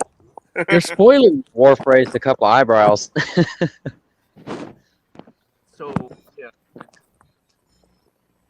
yeah. So yeah. I don't know if you heard anything I said, but I asked that didn't the ship separate? We're talking about Galaxy class here, not the other Enterprise. Didn't the Galaxy class separate on Generations toward the end? They lost the Enterprise. Spoilers. Separate? They lose the Enterprise like yes. No, I already saw that. every other movie. There's been several times they've lost the Enterprise. They've always rebuilt it though. I don't think it's separated though in Generations. I think it just crashed like full body. It broke in half. No, in Generations, Star Trek New Generations, with Patrick Stewart as Jean-Luc Picard in it, they actually separated the ship in a couple of the episodes when this weird energy thing was after him, and they had no idea it was actually Q. This is when Q starts to play with his mind for a good segment of the series. Yeah, Cisco just punched him in the face. Okay, I don't know that. There you go. All right, Joe. But no, I was gonna ask you that. No, the series that he's talking about is a TV series. The question I asked to all of you was about Generations, the movie where Captain Kirk dies and the soft the I guess the family section of the ship separated and they left the rest of it up fighting up in orbit. But I don't remember Generation movie too much. But it was an epic movie to they ended that, and then I think Nemesis came after that, and I don't know too much about Nemesis. I had to go look it up. I thought I saw Nemesis. So Like I hope you Nemesis guys can hear has me the clear. dual core bird of prey, and that is Right. fucking awesome. It is. Especially when Picard I looks don't. up at the visor and says, he's looking in the mirror. And he instantly starts telling them what to do. I always thought that was a bit interesting. Like, how was Picard able to figure him out so fast? Because the villain was Picard. Okay. He was just a clone, so they thought of like the Right, difference. but they're That's both the thing. separate bodies. So one of them's bound to have a different thought somewhere. But yeah, the different thought is that the younger one wanted to like rule and take over. But Okay, that's strategically, definitely now I know for sure. I think it's Nemesis. I thought Nemesis is where one of the movies where they show the Borg and where the Borg originated from, and the Federation beat them. I No, thought that was Nemesis. that was First earlier on in the Contact. series. Yeah. The first Contact movie is the one with the Oh, see, it was Borg. okay. It's not Nemesis. So Nemesis is something brand new I never seen before. But No, it's yeah, not first brand contact. new. I was in my teens when that movie first came out. Yeah, that's not Wow. brand Yeah, new. well, I need to rephrase that. Sorry, it was newer than all the other classic Star Treks, and still within the old generation or old cast. Unlike the new one that I still never seen before with the new Star Trek cast, and I think they made 2 movies with the new Star Trek cast. yeah, I think Nemesis. They did 3 movies. I think Nemesis is the last with the next gen cast. It is. I see. I've been trying to find more next gen stuff, but every time I do, the really new stuff comes up. Or whenever I try to Google Star Trek, Deep Space Nine keeps coming up. So I pretty much gave up on trying to find more stuff with Patrick Picard in it. Not Picard. My bad. Patrick Stewart. Well, there's Picard. There's the Picard series, which is fucked because it ruins canon because he's supposed to be on Bajor. Also, Picard doesn't feel like Picard in that show. Right. You watch the next gen episodes and like, dude takes command. Like you can feel the leadership coming out of him, and that's not who we have in that show. I mean, he's an 80-year-old man, but still, like it doesn't feel like Picard to me. Okay, you're talking about a new show with Picard in there. I think that's a new show. Yeah, it's called Picard. Wow, just plain old Picard. And Right, he's it's not about doing his job in him. there. Yeah, it's after he leaves Starfleet, which he should be Wow. on Bajor being crazy. Who's to say he's not? See. I don't know. That's a good one. I think Yeah, Austin said that. Technically, like it hasn't ended yet. Like that could be the big reveal at the end. I hope so. Spoilers. Cool.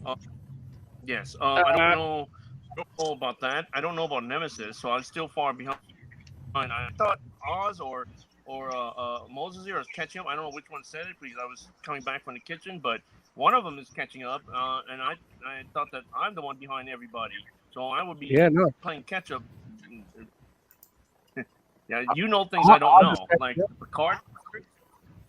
All right, go ahead. Also, there's a question I have about the other stuff you guys were talking about earlier on in the show. Let's see, what was that? Spirals. I want to know more about it. Can you guys elaborate? Not spirals, but Uzumaki. Right.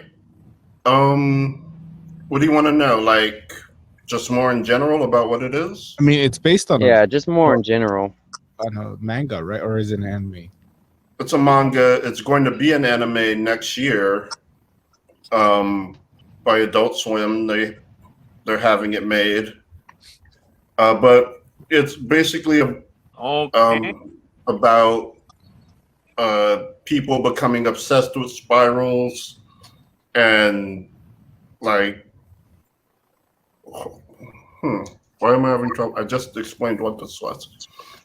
Basically, people are being infected by spirals into doing horrific things like turning themselves into spirals or letting their hair kill them in spirals, or stabbing their ear, stabbing themselves through the ear because there are spirals in the eardrum.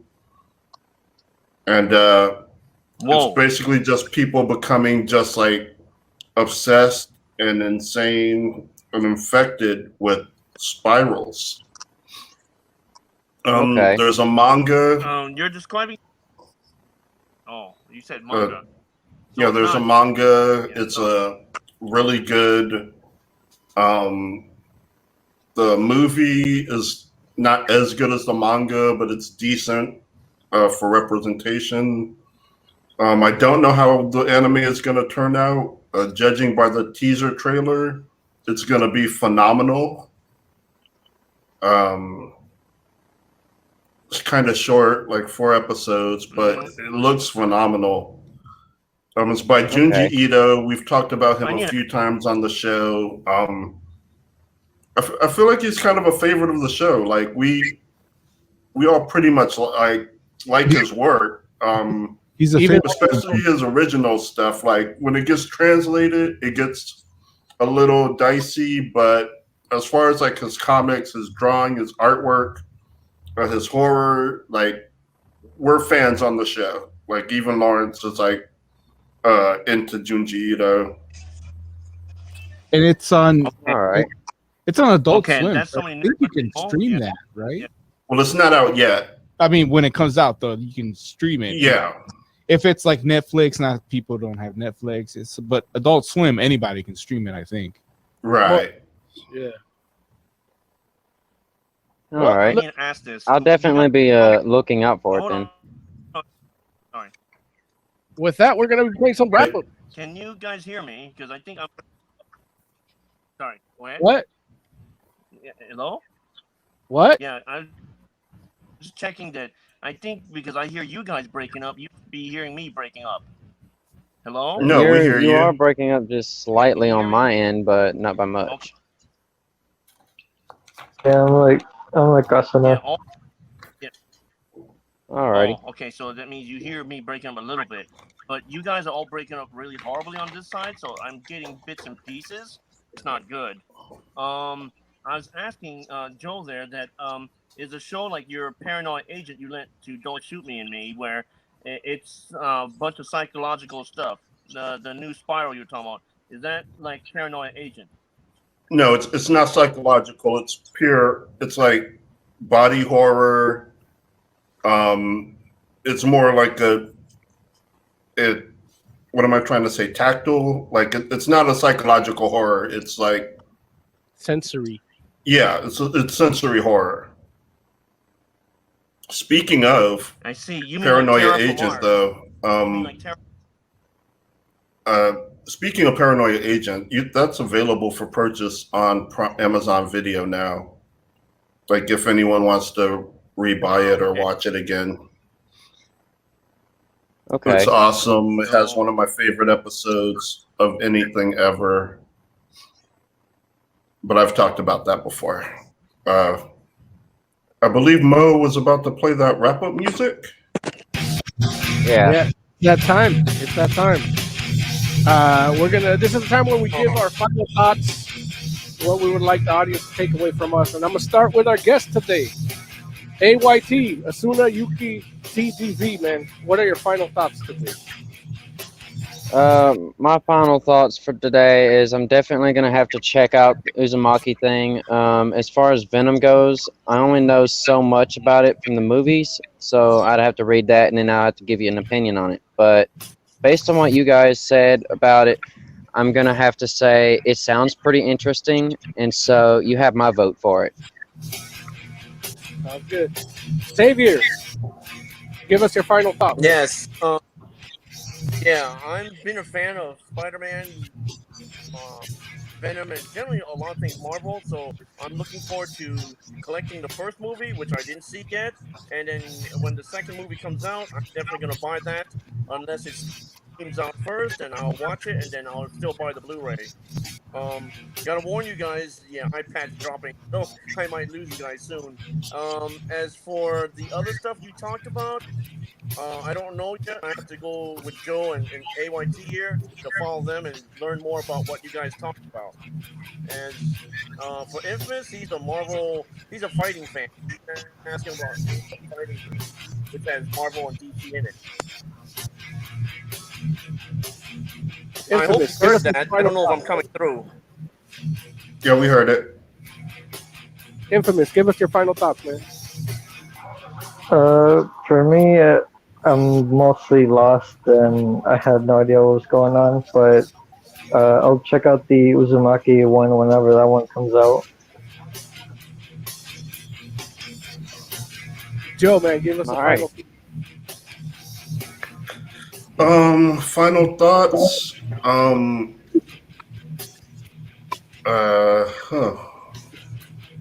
didn't know you were gonna come to me. No. To Asmodine, I think that was your name. Come back to Final Fantasy 14. We're not all dicks. Just keep playing, have fun. Bruno, you could eat a dick and die. Like, for real. Like, go fuck yourself. Not being, like, facetious or anything. Like, literally go kill yourself. You know, they could be monetized too. Yeah. I might have to cut that out too.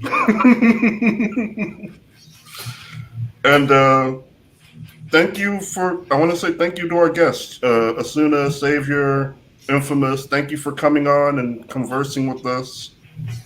And we hope you do it again. No problem.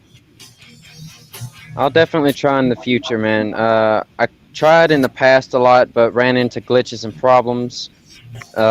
Pretty sure one of us here knows about that already, being as how they see glitches all the time. Yeah. Give us some final thoughts, man. You know, we started off as a live show. We've always been a live show. We enjoy being a live show, and we do post a warning at the beginning. I'm not gonna apologize for stupid people that get on the air to a live show, but don't let that dissuade you. We're all adults here. Join in, have some fun, don't be a dick, and we'll have a good conversation. I mean, we got plenty of other people here today that were great, you know, added to the show. We learned some things, they learned some things. So yeah, join us live whenever you can. If you're seeing this, the recorded version, I'll cut that stuff out because hey, some people are just dumb and want attention. I think he was already. I think I'm gonna have to do that manually because I think we auto upload. Yeah. I'm gonna have to go manually take it down after we finish recording. I mean, if you don't take it down, YouTube will. So Oh yeah, definitely. Yeah. I'm surprised we're still on. They're not even watching. For the rest of us, for Larry, hope you're doing well. We'll see you next week, hopefully. And I promised a giveaway for Venom 200. It'll be in the description, so just go down when we upload it. It'll be there with the code and the link to get it. Check out Oz's package on our YouTube channel, fantasticforum.live. Subscribe. There's good stuff coming on the way. And I think that's it for me. But as always, you can always catch us out here live Wednesdays, 6:30 Pacific Standard Time at fantasticforum.live.